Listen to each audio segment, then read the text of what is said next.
All right. Good Saturday, everyone. How's everyone doing? I know we're maybe muted, so see if I can put my computer a little bit higher here. All right. Just so that I am knowing that I'm being heard, is anyone else and that I have sound? Yeah, you're good. We're good? Okay. Yep. Happy Saturday. Happy Saturday, yes. So Good morning, everyone. good morning, good morning. All right. So for those of you who it might be your first time on a CWS call, but CWS TRIFECTA is short for Crypto Wealth Society. And the trifecta was that as a community, we were looking to create something that would benefit people. And so we started doing a call every Saturday, talking about the crypto industry. And initially when we started, I said, well, realistically, like the crypto industry has made many millionaires, but it's also wrecked a lot of people to where they've gotten involved and then, you know, they bought something and lost or whatever. And there's a term called rug pull. So it's a, you know, like anything, to have a predictable outcome, it takes a while to learn it. So when we started, I said, well, if we, you know, look at this industry and strategically plan our success, then we should be able to find success in the next 3 to 5 years. And that was 3 years ago. Let me see if I can. That was 3 years ago, and now it looks like with this project, it's looking really good. You know, we can kind of say that we may hit that, which, you know, if you look at like how it goes, you know, I was in network marketing for many years, and if you look at the income statistics on a network marketing company, you see that the high income people, it's a very small percentage. It might be like 1 out of 10,000 who actually succeed. And you look at everything else, you look at how the world succeeds, and you will also get these huge differences in what people are able to do. You have most people that are living like, you know, in poverty in the world, and you have a very small group that controls like 50% or 60% of all the wealth in the world. So you have a very big difference in what you can achieve. So, you know, last couple of weeks we've been talking about how we create our reality. You know, we were going over the book Think and Grow Rich, which was basically a study on some of the most successful people in the world at the time. And there was this common thread between all of them, is that you're creating your reality with your thoughts. So for me, from very early, I had this idea that I would be able to be, you know, extremely successful, not just like successful, like, you know, successful real estate agent or, you know, owning a small business successful. I just saw like big success in my future. And I don't know if that's by choice or whatever, but it lines up with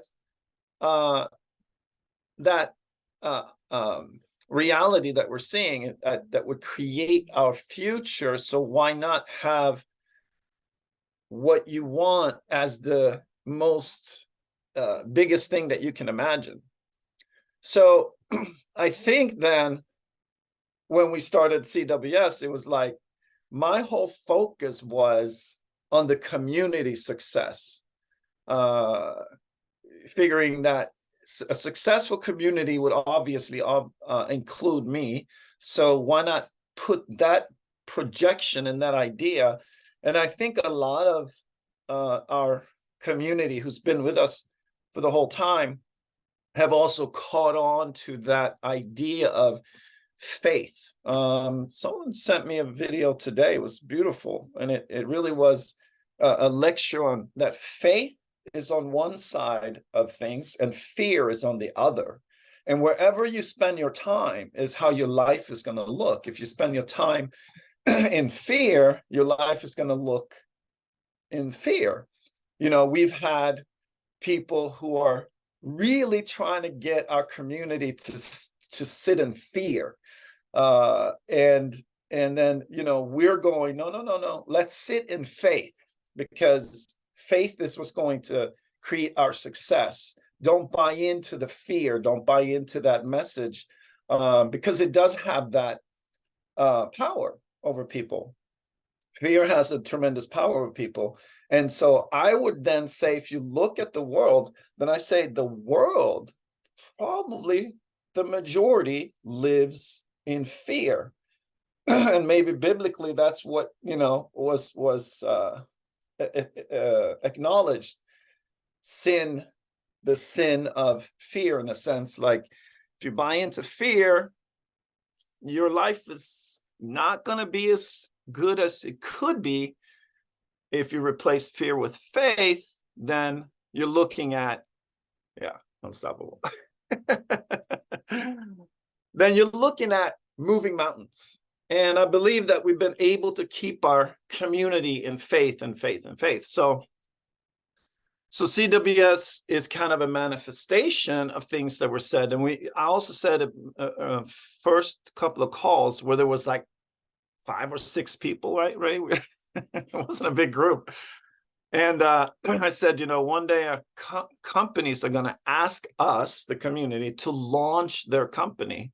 And, you know, that's what happened with Miracle Cash and More. We basically are, you know, the community that launched Miracle Cash and More. And I believe that it will be historical. You know, there will be books written on this because what we've done is actually incredible. It's miraculous what we've done. So today I kind of wanted to talk a little bit about some of the tech. We've put out a video in regards to the decentralized exchange, where I was on a call with Moti, who's the project leader for that. So I want to talk a little bit about that today. And also I want to cover this buy and burn, because I think people want to understand that better. And it really just has to do with inflation versus deflation. What was always good about Bitcoin was and is that Bitcoin will never be more than 21,000 Bitcoins. So when you have a finite number in a currency, then you have integrity in a currency, because there's no inflating or inflating the amount of coins that are there, which means that you have a finite. It means you have scarcity in the coin, which is really opposite to like fiat currency. Sorry, 21 million, you're right. 21,000. You have in fiat currency, you have what I would consider is like a small group of people who have the power to inflate the currency, to add more dollars to the dollar supply, or euros to the euro supply, however they do that. And I was always thinking, like, how, because they were saying, you know, this country's in that country's in that country's in that. And I'm like, to who? If everybody's in debt, who's lending the money? I never realized that what they do is they borrow from the future, you know? So it's like, yeah, we're going to print some more money today, but we're going to owe it, you know, in the future. So all that debt is really borrowed from future. And that's what's lowering the value of your money. And like Ray was telling me, because he spent some time over in the States, and he was just like, wow, I can't, I mean, the prices, you know, because like he's been gone, then he comes back. And when you are away from something and you come back, you see it like that, you know. I think everyone's living in the States, you know, it's been gradual, so it's not as shocking, but it's incredible how the value of the money is plummeting. So let's see here. Let's first of all maybe talk a little bit about decentralized exchanges, because we are building a decentralized exchange, which is the first app that will be well, the first app that's decentralized that will be on top of the nodes. So what's happening in the market is more and more people that trade and swap coins and all that, they are going more and more. Okay, who's doing this?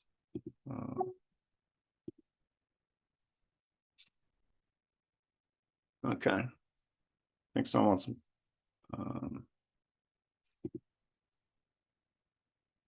one second. It's only the three of us. What are you're trying to just do a screen share? Well, no, someone was trying to activate host only. Oh. Host only, okay. Someone was activating the whiteboard. Oh, I'd shut that down. All right. Ray, cut it Just out. so you know, Stop people love to Yeah. hate us. They love to hate us. All right, let me try that again.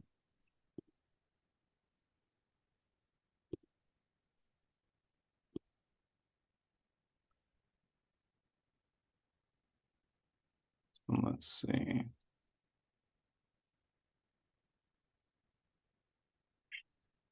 So you have it where no one can share while I'm sharing, Yeah. right? Yes. Yeah, only myself, anybody, any co-host. Everything else is shut down. Got it. Okay. All right. Just a heads up. If something happens, just log off if there's some sort of hack on this, because sometimes Zoom can get hacked. Yeah. All right, so let's look at it. So you have centralized exchanges. Centralized exchanges exist under whatever the country that they're operating in. They are by jurisdiction having to operate under those set of laws. So in the States, it's very regulated now. So most of them are not able to do certain kinds of trading, like futures and leverage. A lot of them are not able to, or not allowed to do that. So, you know, Binance, for instance, has an international site where you have all those options, but in the United States, the US version doesn't have that because it's against regulation. But a decentralized exchange is not a company. It's just a code. It's a smart contract code. And what it does is it allows each it allows buyers to find sellers. For instance, if I'm there to sell like a coin, like if I wanted to sell Ethereum and I wanted Solana instead, then I would put and connect to that contract with my wallet, which is called the DApp, a decentralized application. And my wallet would then connect directly with the smart contract. And then I can put, say, 10 Ethereums up for sale, and I want Solana, and then Solana would be out there somewhere. So somewhere in the world, someone is selling Solana. Now, when they first started these decentralized exchanges, the issue was that, you know, they didn't have liquidity that was sitting there, which means they didn't have any Ethereum or Solana sitting in a pool. So it would take a long time for the trade to go through. Then they figured out, well, if we create these pools of coins that are always sitting in the contract, then you can get your trade to go through right away. So it just means that when I want Solana, Solana's already there because somebody has provided their Solana to facilitate the trades, and then they get a commission from the trade itself. So you have buyer, seller, and then you also have the liquidity providers, and then you have, you know, the smart contract creators. And when they create this, there's certain things that are basically written into the blockchain smart contract, that it's all the rules of the game, you know. So, you know, all of these rules are basically creating what we call a trustless situation. You don't have to trust anyone else because the machine is going to do what it's designed to do every single time. And so you write this whole contract, then there's going to be an audit on everything done before you release it. And so the audit checks that everything is done right and that these rules are you know, transparent and what they are. So someone who knows the technology can go read the rules and know that there's no cheating or something written into the contract that could hurt the users, for instance, and things like that.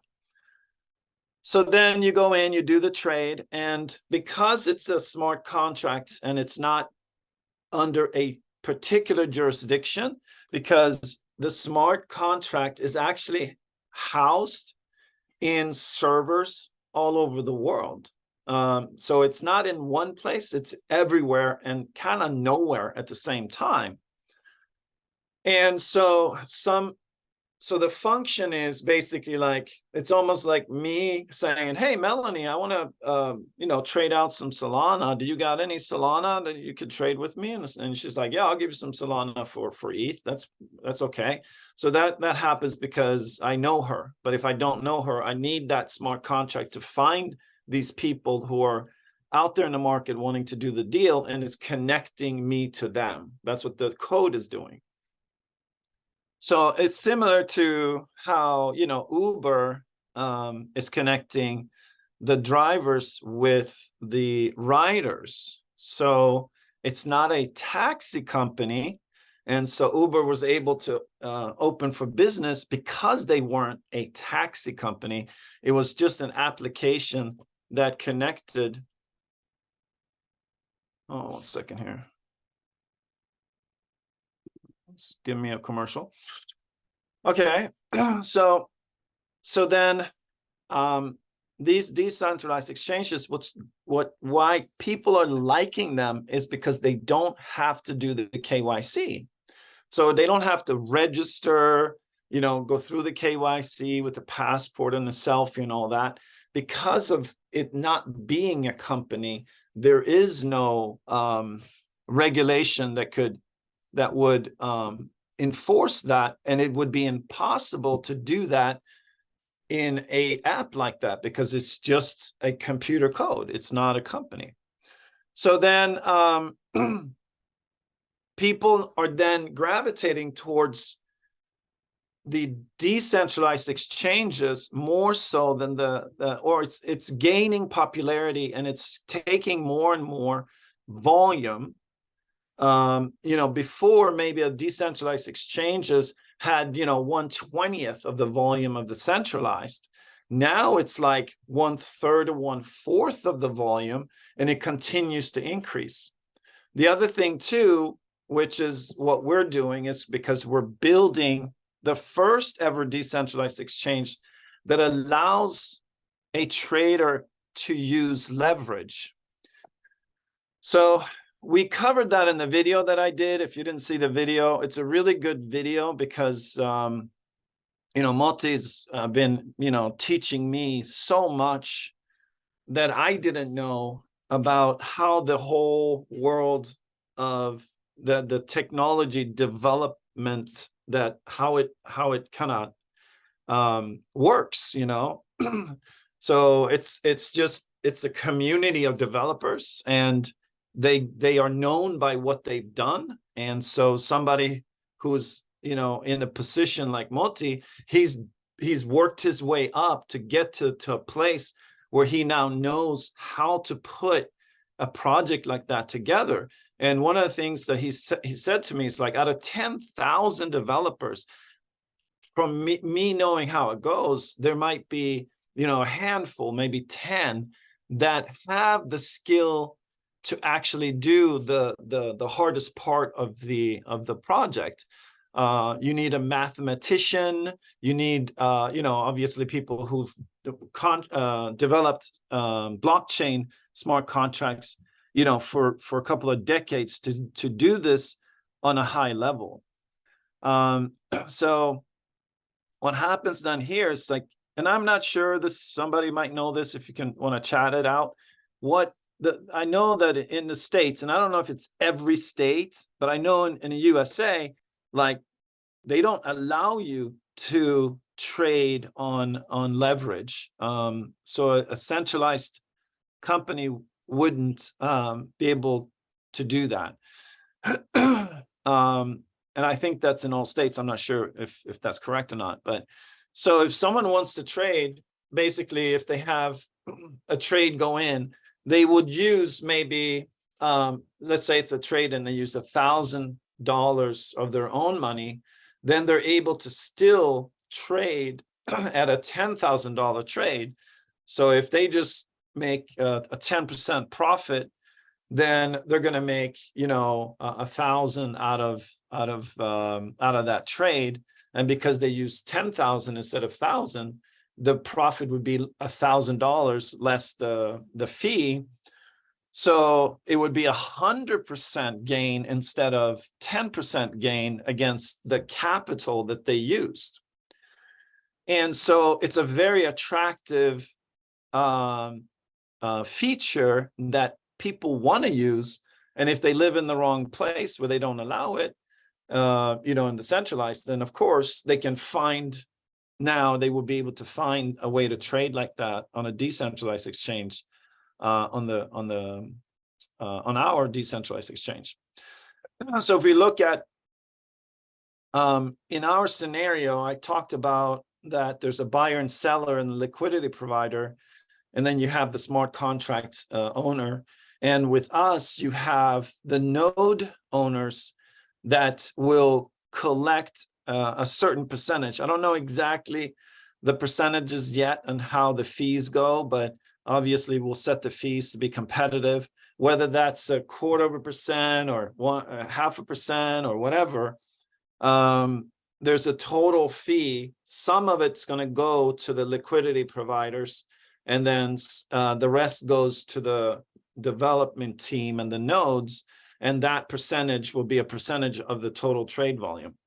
But you see here, the busiest decentralized exchange currently is Uniswap. So you see that they have under the ERC20 protocol, they have $1.2 billion in volume in a day.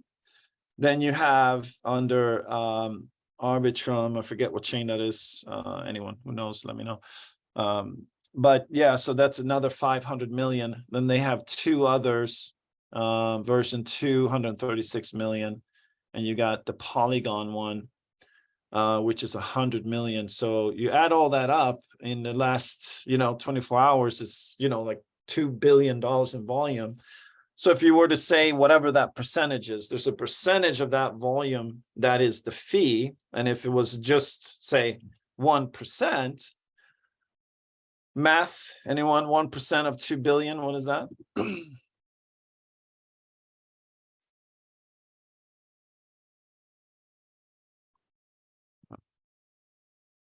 Can do it. Well, 10% of 2 billion is 200 million. So 1% is 20 million. Yeah. So uh, if it's say half of that or whatever the number is what the number is, it's obviously a lot of money happening.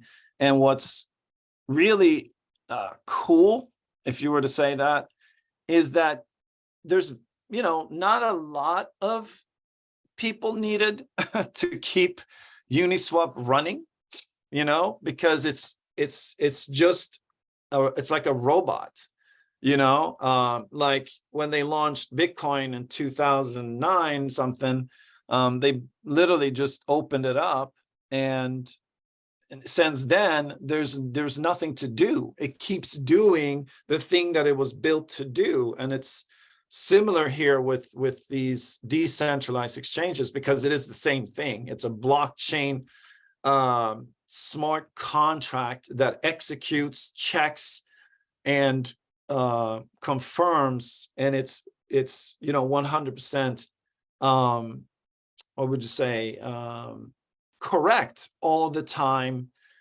for forever, so it is a incredible platform to own, and so then it becomes sort of like, it becomes a game of marketing. It becomes which decentralized exchange are you going to use? And so when you have a unique feature like leverage trading, you have something that's going to attract the customer because you have something different and new, and you can basically build from that. And now you're also looking at, and this is what I've been saying to everyone, like, we are still insanely early in crypto. It hasn't even, it's like, if blockchain was a human being, it hasn't even started walking yet. It's a toddler, like it's on all fours. So when this stuff continues to increase, more and more people become part of it. The numbers that we're seeing now will just be like, remember when it was only a billion, remember when it was only 10 billion, remember when it was this, when it was that. The volume that we see in the world, at a certain point, you'll see all that volume from just one country. That's how young this industry is. And every industry goes through what's happening now. Like the prediction, if you look at exchanges, you have 974 exchanges. We predict that maybe only 10% of those will be here a few years from now. Most of them won't survive. And decentralized exchanges, I don't know how that will fare, but the ones that do end up lasting will then have it all. And when you look at it from that perspective, less competition because of regulatory challenges and whatever else, that comes with it. But the industry then growing by 100-fold, you really, you kind of have to just see that as a company, when the industry is exploding and growing like that, if you do things right, like obviously like what we're doing with the regulatory stuff, that to be regulated, to have the licenses, and there's, out of those 974, there's very few that have sought to get licensed, very few, because they're making so much money in this particular time period. That's all they're interested in, is the quick money, and then they'll make millions and they'll be happy. But for the companies who are, because Miracle was built to have an exit, and when you build something to have an exit, you have to do it the right way. If you don't have a value. We don't even really know, like if you look at Binance, what value is Binance? Because Binance has done very little of that part, is getting the regulations and the licenses and stuff. They've sort of operated outside of that. So for us, and what Hakan was doing was building a company to be sold, and then you can't be in the gray area. You have to be compliant for there to be a value, because the buyer is not going to buy something that might end up being stopped at a certain point because it wasn't licensed. So then you have, of course, when you have a physical location inside of a country on the street, in Europe, you wouldn't be open for 24 hours if you weren't compliant. They would come in and just stop it, So what's great about that is, with, people trying to make others believe that we're not real, is that because of having that store open and people can walk in and do it, it is 100% proof that Miracle Cash and More is doing what it says it's doing. So what will happen then when we launch the decentralized exchange? We'll launch that with all the marketing around it, and that the team that's building it, they're saying they're on schedule, and I've sort of put it out there that possibly we can open in June, and then right away that goes into work, and everyone assigns in to do a trade there. There's going to be commissions, and there's going to be profit, and there's going to be revenue, and then on a daily basis, the node owners will have distribution of coin, and they can sell it every day. So that then is this, it's like having a machine of money just sitting out there, and of money, and having a machine that's generating money every day for as long as that robot exists, which, because it lives on the blockchain, it will always exist. Once you launch it, it goes right away out to every single node, every single miner that's in the Ethereum network, and there's a copy of it, and it lives forever. So we've been working on putting together, a solid presentation for the nodes. And part of that, we talked about how Warren Buffett got his start in business by buying a vending machine and putting that vending machine in a waiting room. So, and he had a regular job, but his machine was there. So once a week or whatever it was, he'd go and fill the machine with product and then take the money out of there. And then he saved up enough money to get another machine. And then he had two machines. Now he was saving the money twice as fast to get a third one, and then a fourth one, fifth one, until he had, over 100 machines out there, and it was making like huge money. And that is kind of the idea of what they don't teach us in school. They don't teach us what leverage is.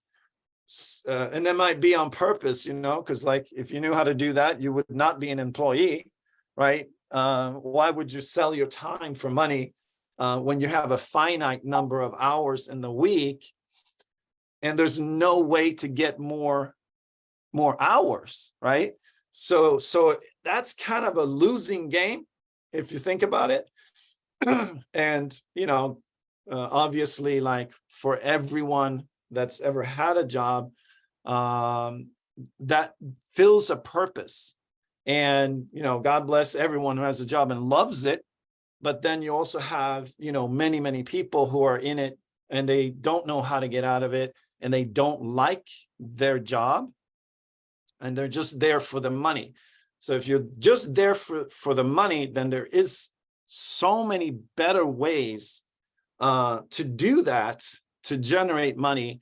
And a machine like a vending machine is one of those ways. Hakan's early career, was ATMs. You know, people would own the ATMs, and the ATMs would just sit there, and depending on the traffic of that area, that machine would generate a certain amount of money, and you could own as many as you want, you know. And so now what's happening is that world is moving on to the internet, and nodes is one of those things. It's a virtual machine. And so the first nodes I ever got involved with was Gala, and Kathy called me, and I remember that, and maybe you can chime in, Kathy. I'll make you a co-host if you're on. 1 second here. I remember that I was going to do it. You know, Kathy's like, do this. Maybe you're not keen. Anyway, Melanie, if you see Kathy, you know, and she's like, they're $800 each, you know, and they're developing these games. And I was like about to do it. And I think I got a phone call, you know, and I'm like, oh, okay. And I got a phone and I forgot. And then somebody contacted me, or Shelly contacted me like a year later. She's like, oh, you're going to know this, you know, Gala nodes, you know, and I'm like, so what is it? And then I'm like, I recognize that. And I went to see what it was. And then I remember, I'm like, this is what Kathy told me about. And there were $800 each. And then I looked and I'm like, they're 13,000 now. And I was like, shoot, you know? And I was like, okay, well, if they were $800 a year ago or 13 now, then probably in the future they'll be worth more money. And so I bought them for 13,000. I bought 2 of them. And then, you know, every day they run on the computer, and they generate Gala tokens. And then Gala token went from like less than a penny to 65 cents. And then I sold some at 40 cents or something. And I got like, you know, 40 or 50,000 from selling the Gala tokens.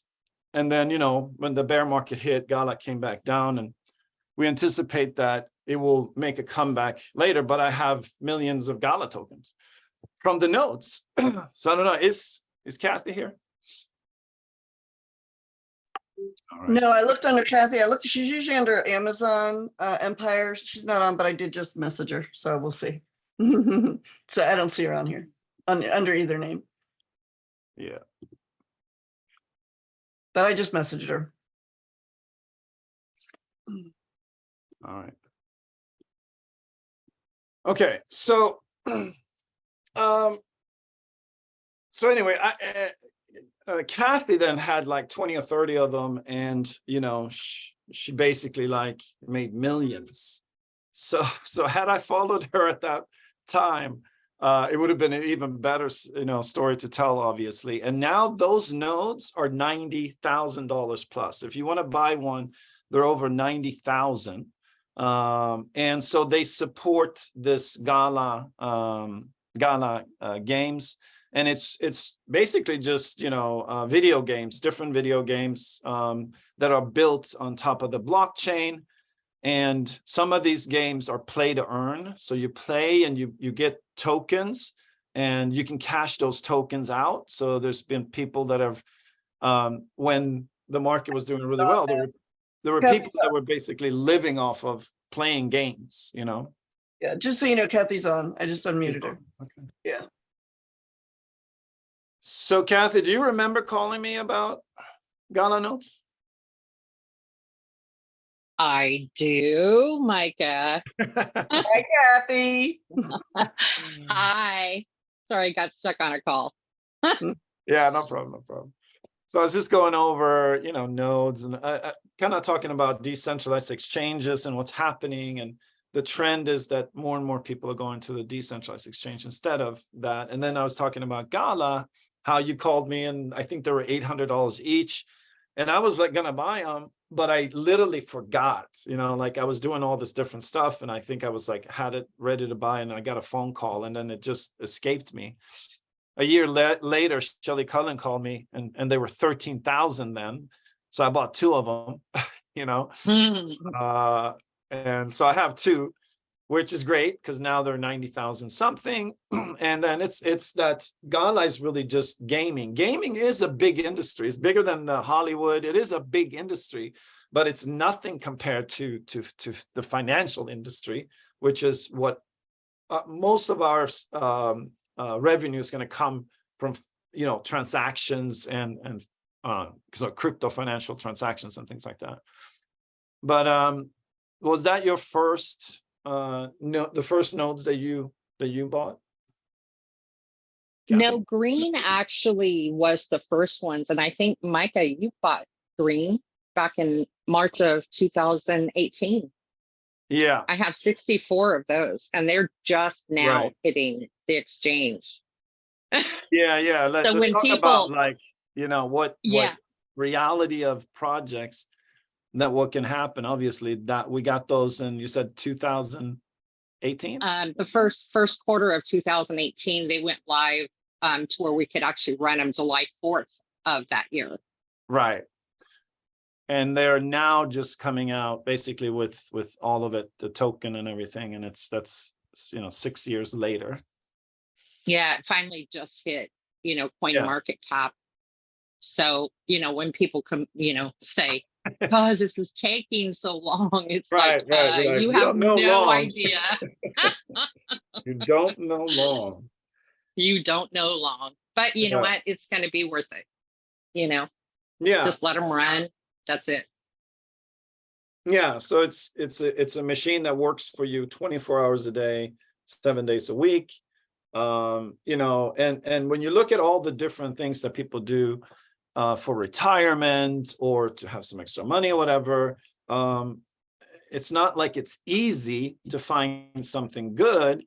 First of all, you got to know where to look, and you got to kind of understand these things. And then there's obviously a lot of risk when you try to have your money work for you. So there's tons of factors of why people don't have you know, these types of assets for themselves, and a lot of times it's just they don't know about it, you know. So, you know, we try to bring up the information and educate on it, like anything and everything we've always talked about on this channel, in this community, is you have to know that you're dealing with risk. But we've sort of said it's almost like risk is the new safe, because people have been rug pulled out of their homes without, you know, even wanting to be like in a situation of investing. But I think it was 2008, you know, people bought homes, and then a year later, you know, the home they had paid $500,000 for was worth, you know, $350,000. So they have a $500,000 loan on a house that's worth $350,000. So people like walked out, you know. And then, you know, we got COVID, and we got everything that's happening now with, you know, the stock market and everything. It's like we have to know that we're waking up in the morning is risk. Being a human being is risk. So being out there and trying to work towards being more secure involves risk. That's the reality of life. And so, of course, everything we do and everything we talk about where we're going and what we are looking to achieve. And I'm going to speak about it in a positive way, that this will happen. But we're living inside of the world that we don't know what happens next minute, let alone what happens in business and all that. We can plan for the best, but, you know, everybody as an adult needs to understand, yes, you are responsible for your, you know, your choices and your actions in this industry. This industry is very young. So you have, when it's young, you have way more problems, and you have, you know, people that will come into things to try to steal your money, to try to deceive you and fool you, and so that you give up your money. So you always do your due diligence. You always make sure that you know what you're doing, understand what you're doing. So, you know, what are the prospects for us doing well with our decentralized exchange? Well, we think we will do really well. We have the right marketing. We have a very unique feature that no one else has and all that. So then it's just applying, basic fundamentals to launching something like that. So I think I can maybe wrap up the node conversation and touch a little bit on this buy and burn. And so, so that everybody understands, we start off with our Phoenix token with 111,100,000,000 tokens. And you will have circulating supply, which are the tokens that are out in the hands of other people in the market. And when you look for that market cap, what you're going to do is take the math on how many tokens are circulating and what is the price of those tokens, and then you get your market cap. And different tokens have different amounts that they start off with. And then there's a certain kind of token that is based on proof of stake, which is a different verifying transactions on the blockchain. Then you have proof of work, which was, what Bitcoin came out with when it first came out. It was the first one and the only one, and that is basically a computer that's somewhere in the world solving kind of mathematical equations and then being rewarded with Bitcoin. And in that, the transactions are being placed into a block, and then the block closes and a new block starts behind that block. And so it's verifying, transactions, and those are the sort of two different ways. So then you have whatever amount you have of tokens is finite, and that has a certain value to that you won't see the token inflate because you're putting more tokens into the mix. So imagine that, you have, say, you're scheduled to have 50 million tokens, and then you had the ability to make another 10 million. So you have 50 million tokens, you have a price out in the market, and then the company says, well, okay, so the market is paying $10 for these tokens. Why don't we just add 10 million tokens and then, pull 100 million out because we need to, do something with our company. So, but of course, that is going to deflate the currency by adding, continue to add more tokens. At a certain point, the market's not going to want that token because you just keep diluting that token. So that part, I think most people will understand. If you could just all of a sudden print more tokens, why would someone want them? If there's no end in sight, that 50 million turns into 50 billion, into 500 billion, because the company's continuously putting more tokens out there, that destroys the value of the token. So then all you got to do is look at it from an opposite side.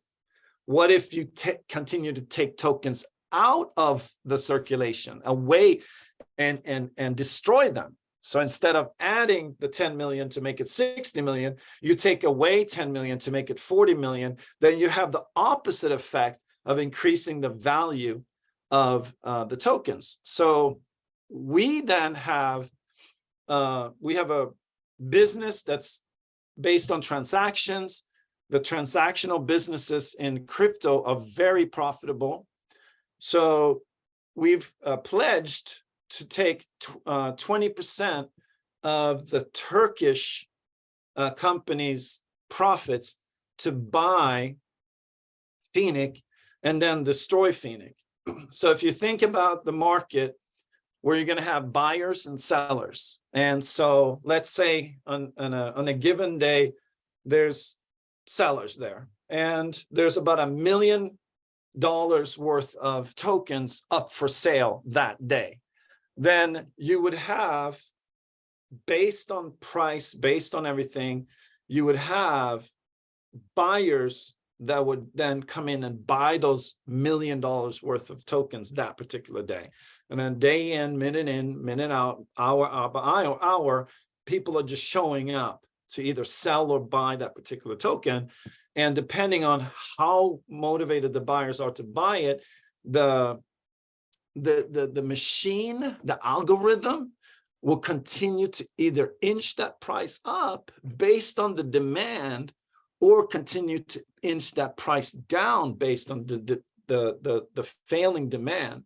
So when it comes down, more buyers show up. When it goes up, then buyers are kind of like, I don't know if I want to pay $2 for this token. I mean, I will buy it at $1.70. And so you always have that continuous supply demand happening. Now picture that,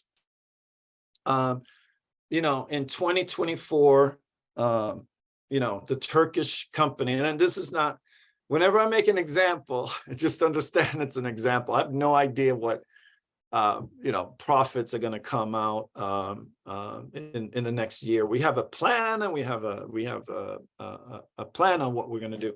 But let's say, just for instance, if it was $20 million, okay? So if you were to take, let's see if we can go to this. I'll just do this. You guys can follow along. If you look at, what we sold our token for, which was in the friends and family, that was the first round. It was 0.0001. Okay.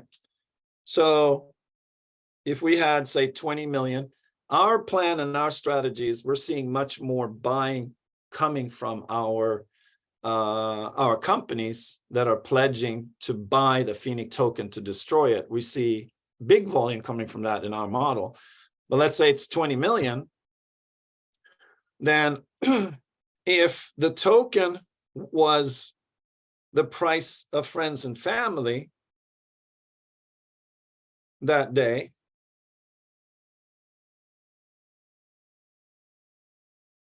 then we would have enough money to buy 200 billion Phoenix.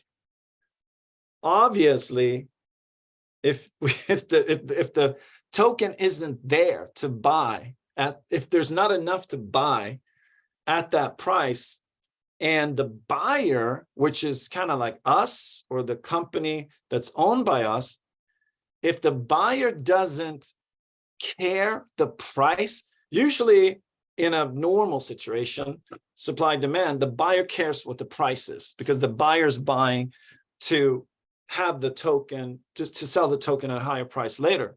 But if the buyer doesn't care about the price and it will buy it at any price, then the buyer has an effect on the market, because the seller can say, well, instead of $2 for this, we want $4 for it. And the buyer's going, perfect. I love to buy it at $4, because the same company, sister company or holding company, also owns owns the Phoenix company, and the value of Phoenix, when the value of Phoenix, the token increases, the value of Phoenix, the company increases. So the buyer loves the high prices. So now you have this amazing situation where the buyer would love to buy at a higher price, and the sellers love to sell at a higher price. So with that type of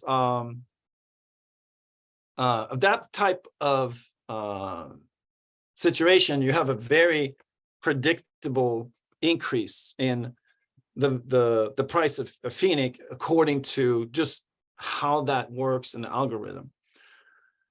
So Phoenix was always the token, similar to how Binance is doing their token. Binance created BNB, and they gave a discount on every transaction in their exchange, and so that was a utility for Binance. The same thing with Phoenix. Phoenix is a utility for Miracle Cash and More, and it's across the board I forget how many different utility uses we have, but because we have so many different features and products and delivery channels, our utility is like 20 times more than Binance. Binance is simply using it for as a token for the transactional fees. So it creates a deflation in the token, and to carry this out, I believe will be a huge feature that the buyers of Phoenix will like. So, we're talking to a lot of very, very knowledgeable, we bring in the experts in now. Obviously, we're done with the white paper, but now the experts are looking at it to see if there's anything they recommend to change or to add. And then we have that, and then we'll have a, full-fledged strategic launch, because you can launch the same project and do $500,000 in sales by not doing it strategically the right way. And you can come out in this market today, you could do 50 to 100 million in the first month with the proper launch. And again, for those of you who love to just attach themselves to my words, just understand that I'm just saying that there's a way to do it the right way. And the people that are looking at our project, they love it, so they're seeing that we can go to market and launch powerfully and do some really great numbers, which is what we're planning for and anticipating.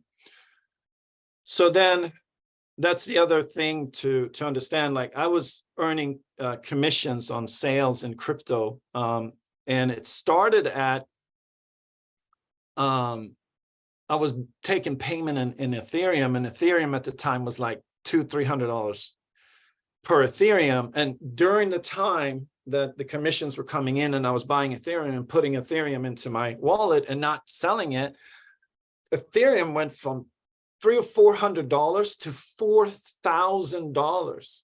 So if I was making $1,000 in commission in a day, that $1,000 turned into like 15 or 20,000 because I kept the Ethereum, So in this industry and how things work is you can get a multiplier on what you're earning if you're saving it in the right coins, So I recommend, obviously keeping, if you believe in Phoenix, obviously keep a lot in Phoenix, but also go get the top coins, buy Solana, buy Ethereum, buy Bitcoin, and save it in there. I always say to people, like, when we started Kathy, I would consider kind of early in the game. And, there was people in the beginning, like early days Bitcoin, they were like, oh, it's a scam, it's a Ponzi. I mean, they said everything about Bitcoin, that it was stupid and everything. But the people that were believers, if you took $1,000 in 2012 and put it into the bank account, put into your bank account, and those were the critics that said that people that were buying Bitcoin were idiots. And then the ones that bought Bitcoin and they took $1,000 to put Bitcoin into their wallet, in 2024, that $1,000 is millions upon millions of dollars because they bet on that currency instead of betting on US dollar. Now, US dollar, the $100, the $1,000 US dollar today isn't worth $1,000 as it was in 2011 or 12. It's maybe 30% of that, The buying power you have on that $1,000 has decreased by more than 50%, for sure. So we in the sort of crypto sphere, we're betting on crypto. Why? Because it's been winning for the last 13 years. It's winning 13 years straight. Yes, some tokens haven't done that. But if you're looking at Ethereum, you're looking at Bitcoin and a lot of the strong top projects, they're all beating the fiat currency valuations, like by far. Like ridiculously, right? And it's not over. It's just the beginning. So having a project like ours, when we read our white paper now, and you guys will read it very, very, very soon.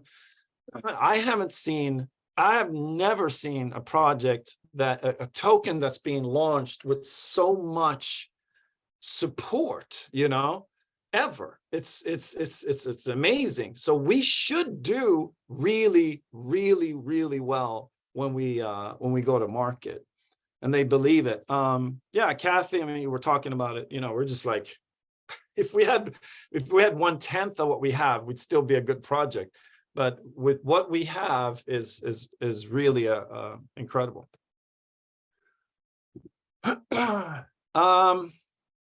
We have gone an hour. I don't know if we have any suggestions on if we want to go for a little bit. I don't know, Ray, if you had anything that you wanted to chime in on. Yeah, I did real quick, Micah. Can you hear me? Yeah. I know a lot of people have been hitting up Kathy and Melanie and myself and about the event, the reschedule from Scottsdale. We're going to have a big kind of announcement call on the new event, probably in about a week, less than a week, maybe 5 to 7 days from now, which is going to be a big announcement call. I will give you the dates.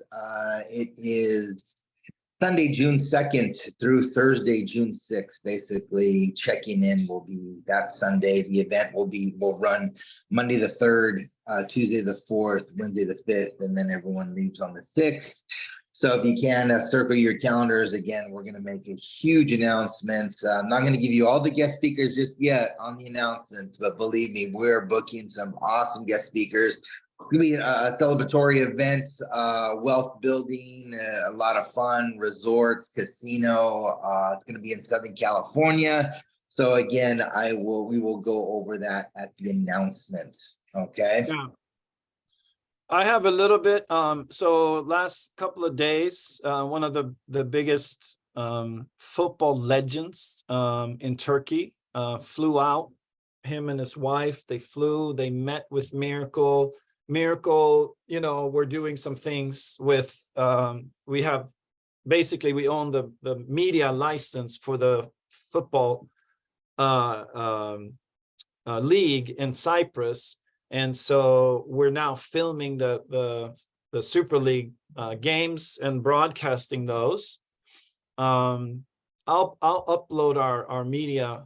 We have a couple of media vans. I'll upload those in the Telegram so you can see it. So our marketing firm, MS Saatchi, they helped launch the biggest exchange in Turkey. The name escapes me now, but they're doing like 800 million, 500 to 800 million a day in transactions, and they did it all through kind of a sports niche, football. And because sports fans are really what do you say, not committed, but they're loyal to their heroes in a sense. So when their hero talks about something, it means something more than just like an actor or a musician or whatever.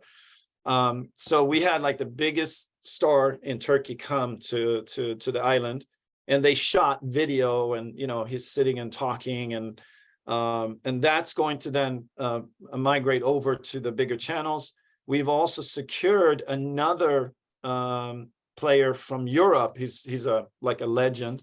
And so he's also now going to be talking about Miracle and going to the stores, and then that will be going out through news and different marketing and social media.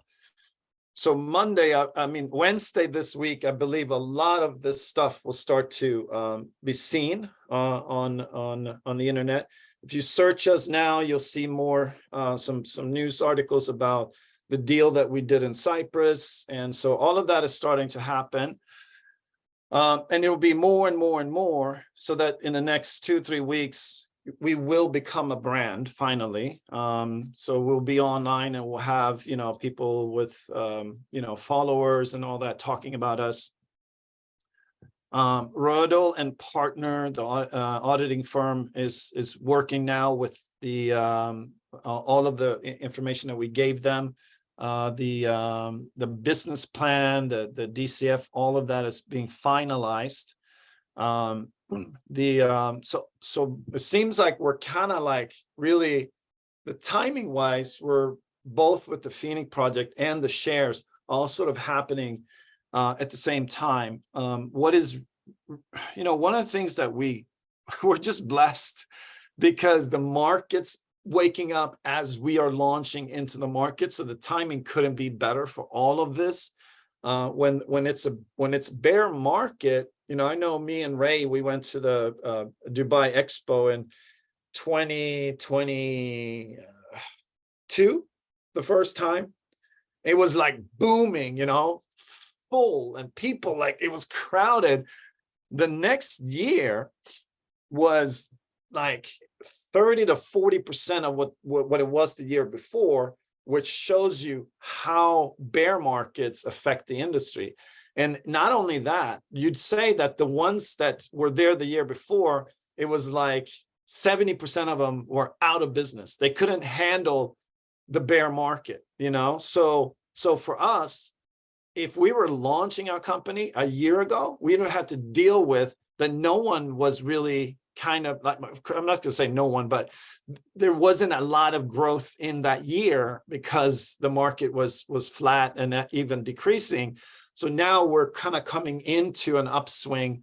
Everyone's talking about this ETF, and that could mean like that the industry will absolutely go like explode.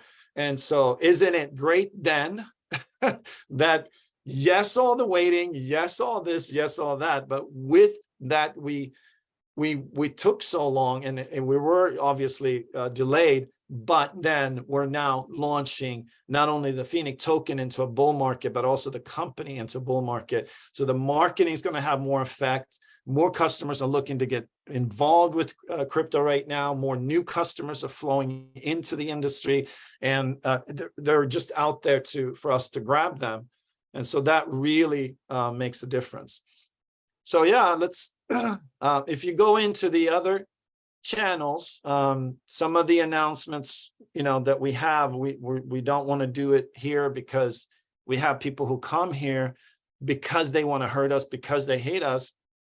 So just look for that. There's some really cool things happening with our nodes. Kathy's leading that up. We have some overviews and stuff that's going to happen, but find out from your teams about that. So just to keep that a little bit protected. Look in our Facebook. If you're not in the Facebook group, it's easier for us to keep the enemies out of Facebook than it is out of Telegram. So we just want to make sure that we protect our company. Those people will be less and less noticeable as our marketing continues to ramp up. They're going to do what they're going to do. But one thing they're not going to do is stop our company. they're gonna try, but they can't. So that's really good. So we have gone a little bit longer. Is there anything that you wanted to say, Melanie? You've been super busy with everything. Yeah, no, I'm good. I'm multitasking, listening to you and working on the projects that, we are doing right now this weekend that you'll be talking about. Yeah. And, we are open, Holland is 100% open, very, very close to all of Germany as well. And we have everything in place for Turkey. What's really cool is if you really look at this, for anyone who's been nervous and all that, we only have 30 something million in obligations. Usually companies will have $200 or $300 million worth of loans, or $200 million worth of obligations out there. We only have like 30. Our valuation is going to come in a lot higher than 30, a lot higher than 30 million. I could definitely tell you that. So it's not we're very healthy. We're extremely healthy, and we will easily be making everyone who's basically backed us will be able to celebrate that decision very soon. So there's absolutely nothing wrong with our project. We are absolutely great, and so we believe that when we launch Phoenix, that is going to be the line in the sand that changes everything. And I believe that people will be very happy in their position with the buyback program. And so we will come out with those timelines. We have people who really know this stuff, who have taken out white paper, who are now sitting with it to give us the exact plan to launch. And like I said, you could launch and do 500,000 in volume, or you could launch and do 100 million in volume. And of course, we're going to go for that. And how you do that is what we're going to be mapped out from people who really understand it. So, we're very, very, very, very close to everything being realized. And that thing that, I said 3 years ago about, getting wealth in the next 3 to 5 years is very close to coming true. So we're very excited about everything. Yeah, we look forward to, as these changes happen. I'll be feeding Kathy with the marketing stuff that they send me that's out there. So start looking for that midweek, and then we'll post all that up into the Facebook group so everyone can see it. And I think that's it for today. Went a little long. Hopefully you guys understand the nodes and the decentralized exchange. The last part of that is that we will be building more products that will pay the nodes. So we will continue to expand on those products, and a lot of the products and services we have in a Miracle will also be paying the nodes. So there's a lot of different revenue that's coming towards the nodes, and it will continue to increase. So there'll be a certain amount of nodes sold. Those are the only nodes getting paid all of the money. So as we grow the services and revenue, then it will continue to sell the nodes, and the nodes will continue to increase in price to where we're seeing that the last nodes out of the 20,000 might be like, 40,000 each. And we've said that we always wanted to make sure that the node owner earns 100% ROI on the cost of the node. So if they pay 40,000, at that point, then all the nodes should be doing a minimum of 40,000 a year. That's how we're looking to target that. And that's an insane amount of volume. I know that, but that might be 5 or 10 years from now, but we will continue to make sure that the nodes are being paid really well based on what people paid for them. So, Micah, what people need to realize is, it's a one-time cost. Yeah. And you're continually earning daily, guys, for years and years and years. While you travel, while you work, there's a virtual machine basically making money. That's like the most incredible thing, and also you have to realize, like, what's happening is people that do specialized work, AI is starting to replace that. There's so many different marketing positions now that are becoming people, we don't need them anymore because the AI will do it for us. And so really the future, like I've been saying, is you have to have ownership, some kind of ownership in something that's generating money. A lot of the jobs will become obsolete because it'll be replaced with machines. So the future is about ownership. So, make sure that you get yourself, just learn about it.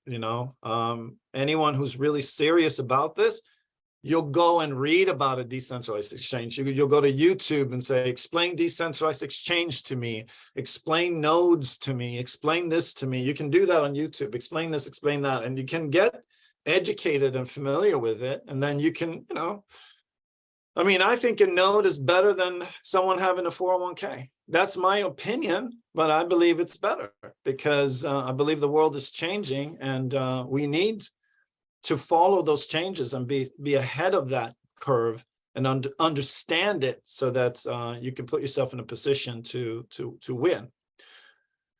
So, okay, let's wrap it up. Thanks, everyone. Have a great week, and look for a lot of stuff happening this week. So you'll see that. All God right. bless everyone. I'll unmute and let everybody say bye and all of that. So thank you so much, everyone. Thanks, Micah. Thank Bless you. guys. Thank you. Micah, very Blessings all. educational. Thank Peace and love. Love to everyone. Thanks, Micah. Great job. Thank you. Thank you, everyone. More. Happy New Year. Love you. Always Thanks. believe in you.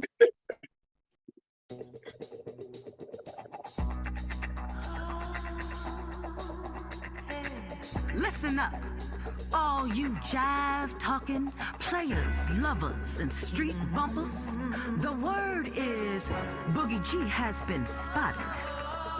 That's right, Boogie G is back. And he's here to turn things up. Can you dig it? Can you dig?